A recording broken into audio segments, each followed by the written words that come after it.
Frank, we in Sri Lanka salivate about the success of Singapore. Hmm. The narrative is about how Lee Kuan Yeah, Yew came to Sri Lanka in the yeah, 1960s and he said, I want to be like a Ceylon.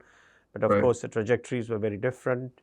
Did right. you ever get to meet Lee Kuan Yew? And can you Oh, I spent a reflect lot of time about with him. Yeah, he your was in the time in cabinet when I Singapore? was serving there as U.S. ambassador. He was still in the cabinet. By the way, I agree with you in that he was a strong believer in market fundamentals and really helped push the nation in that direction. And if I may say, all of these post-colonial independent states, like that came to independence after the Second World War and the retreat of the British Empire, like Ceylon, Sri Lanka, and like Singapore, and like dozens of other states, they had the terrible misfortune of coming to independence at sort of the high point intellectually of Fabian socialism, where there's sort of this permeated sort of the leadership in the West that you need to have a national steel industry, you need to have a national airline, can only have a government-run telecom system, and all of these attributes are necessary for a modern country. I think it was a disaster.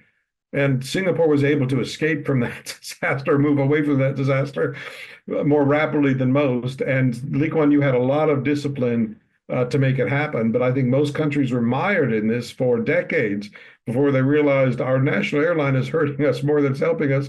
We don't need a national steel industry. What are we doing here with a steel plant? And by the way, telecoms, let's invite competition in, and maybe Deutsche Telekom or British Telecom can do a better job. So let's have a competitive environment for